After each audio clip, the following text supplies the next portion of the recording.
Durante décadas, los imponentes pilares de Göbekli Tepe han desafiado toda explicación. Construidos hace 12.000 años, nunca fueron un templo, un poblado ni un cementerio. Los arqueólogos buscaron respuestas en cada cámara, pero pasaron por alto el patrón crucial que ahora revelan los descubrimientos recientes. No se trata de un misterio antiguo más, es una evidencia que desbarata la historia de cómo comenzó la civilización. Pero si la verdad estaba a la vista de todos, ¿qué más hemos pasado por alto? En 1995, un arqueólogo alemán llamado Klaus Schmidt se encontraba entre las colinas onduladas a 15 kilómetros al noreste de Sanliurfa, Turquía. Convencido de haber encontrado algo que no encajaba en ningún patrón conocido, enormes pilares de piedra caliza en forma de T, algunos de hasta 6 metros de altura y con un peso de hasta 10 toneladas cada uno, sobresalían de la tierra en formaciones circulares.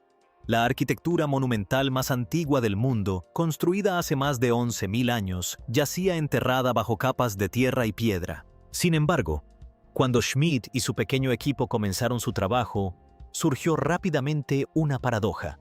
No había rastros de hogares, casas o enterramientos que pudieran indicar la existencia de un pueblo o cementerio. En cambio, los huesos de animales dispersos y la ausencia de herramientas cotidianas llevaron a los primeros investigadores a llamar a Göbekli Tepe el primer templo del mundo. Durante casi 2 décadas, esta denominación marcó cada excavación. La campaña de Schmidt, que se extendió desde 1995 hasta su muerte en 2014, se centró en exponer cuidadosamente cada recinto uno por uno. El método era meticuloso, pero limitado. Los arqueólogos aislaron estructuras individuales, cartografiaron la disposición de los pilares, midieron sus dimensiones y catalogaron los grabados de animales salvajes que envolvían cada piedra. Los pilares en sí eran imponentes, elevándose sobre los equipos de excavación. Sus superficies estaban repletas de imágenes de zorros, buitres y escorpiones. Algunos pilares formaban parejas en el centro de cada anillo. Otros se ubicaban a lo largo de los bordes, pero el motivo de su colocación seguía siendo un misterio. A pesar de la magnitud de la construcción, el sitio no ofrecía ninguna de las pistas que suelen caracterizar a los asentamientos antiguos. No había hornos, ni viviendas definidas, ni una sola fosa funeraria. Con cada nueva cámara desenterrada, el misterio se hacía más profundo. ¿Por qué pequeños grupos de cazadores-recolectores invertirían tanto esfuerzo en construir algo tan grandioso solo para abandonarlo? El método de pozos aislados, si bien era exhaustivo, mantenía a los investigadores centrados en los detalles dentro de cada recinto y alejados de la posibilidad de que el significado pudiera residir en las relaciones entre ellos. A principios de la década de 2000, la teoría predominante había llegado a un punto muerto. La explicación del templo no podía justificar los patrones arquitectónicos repetitivos ni el enorme esfuerzo que suponía mover y tallar piedras de esa magnitud. Se observaron sutiles similitudes entre los anillos, pero nunca se llegó a establecer una conexión completa. El verdadero propósito del yacimiento seguía siendo un misterio, y las limitaciones de estudiar cada pozo de forma aislada se hacían más evidentes con el paso de las temporadas. Haría falta un cambio de perspectiva, uno que mirara más allá de los monumentos individuales hacia el paisaje en su conjunto, para empezar a desentrañar lo que realmente se había construido en la cima de esta colina de Anatolia. En el verano de 2025, un nuevo equipo liderado por la profesora Bárbara Horesh llegó a Göbekli Tepe con una estrategia diferente. En lugar de centrarse en recintos individuales, se propusieron cartografiar todo el emplazamiento como un único sistema interconectado. El equipo utilizó un radar de penetración terrestre para escanear bajo la superficie y revelar la magnitud total de lo que se escondía. Durante semanas, los datos fueron llegando, capa tras capa, estructura tras estructura, hasta que el mapa digital estuvo completo.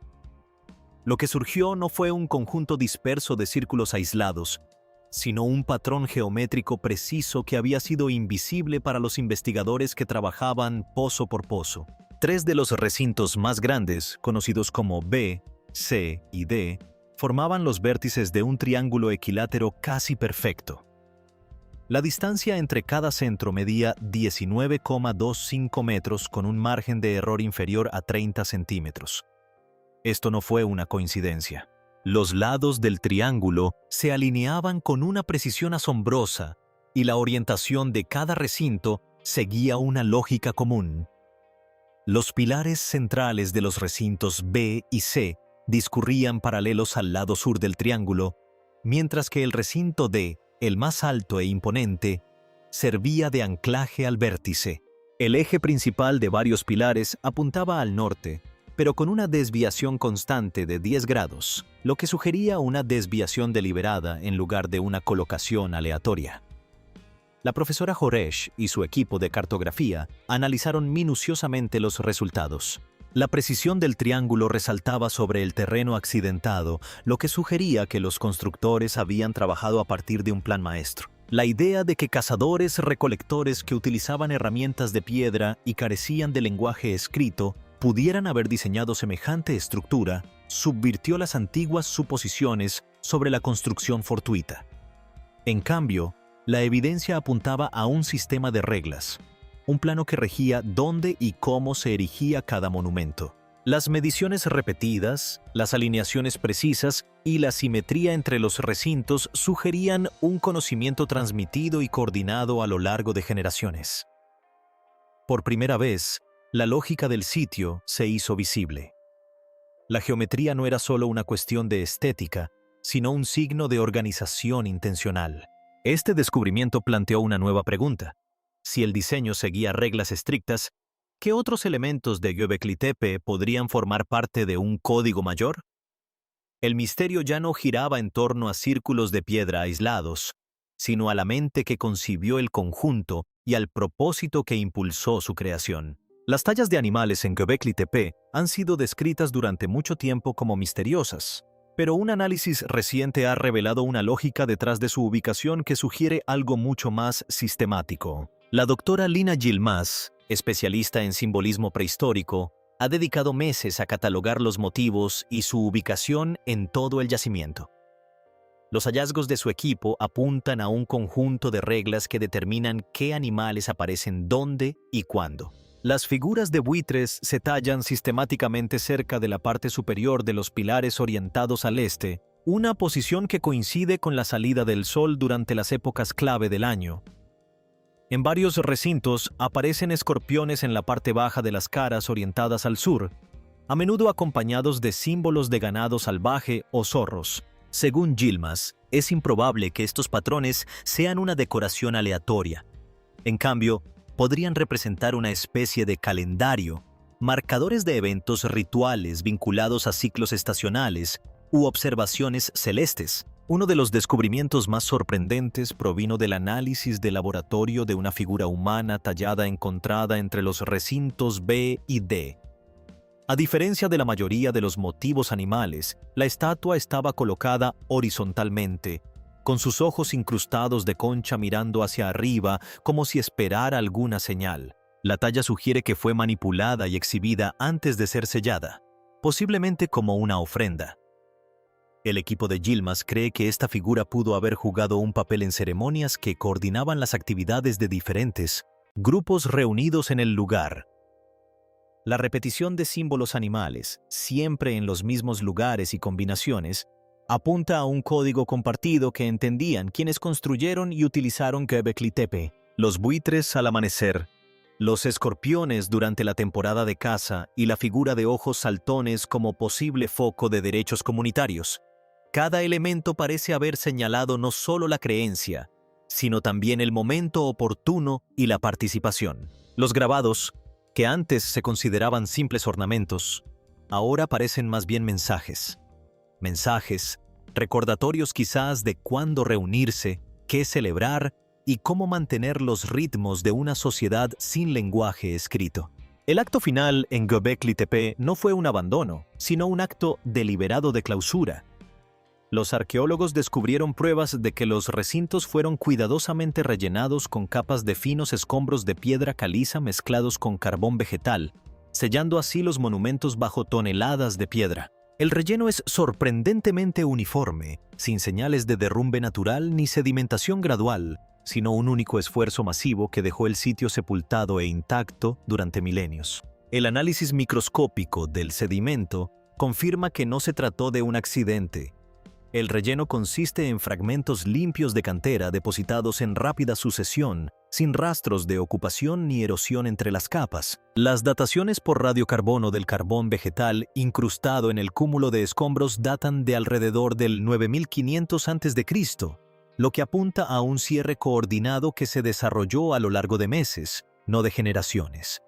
Mover tal volumen exigió una cooperación extraordinaria. Para enterrar tan solo un recinto, los trabajadores tuvieron que mover más de 1.200 toneladas de piedra, un esfuerzo que habría requerido la colaboración de cientos de personas.